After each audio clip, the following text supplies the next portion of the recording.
Back to news. ఇక మిగిలిన details చూద్దాం. పశ్చిమ గోదావరి జిల్లా నర్సాపురంలో ఆందోళన చోటు చేసుకుంది.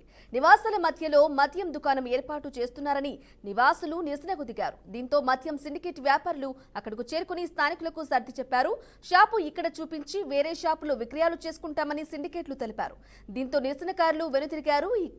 ఇక స్థానికులకు మద్దతు తెలిపేందుకు సంఘటన ప్రాంతానికి జనసేన వైసీపీ నాయకులు చేరుకుని మద్దతు తెలిపారు. అంటే ఈ ఎఫెక్ట్ ప్రభుత్వం మీద కూడా పడేలాగా ఉంటది. ఆ పడపోకుండానే అది మేము ప్రభుత్వాన్ని కూడా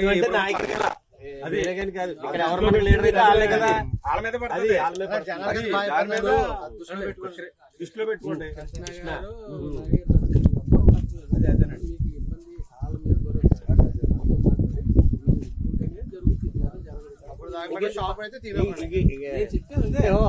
ఒప్పుకోవడం కూడా లేదు కాబట్టి అదే అదే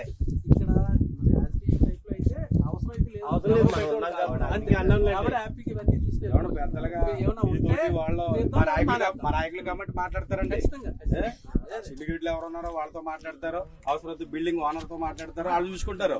కానీ ఇక్కడ అంటూ కనుక మీరు ఏది మాట్లాడుకున్నా కానీ ఇక్కడ బాటిల్ కాయ ఉండకూడదు, షాప్ ఉండకూడదు. ఇక్కడ అంతే మేము కోరుకునేది. అంటే అల్టిమేట్ గా జనం అంటే జనం కోసం నేను ఆ జనం కోసమే చెప్తున్నాను.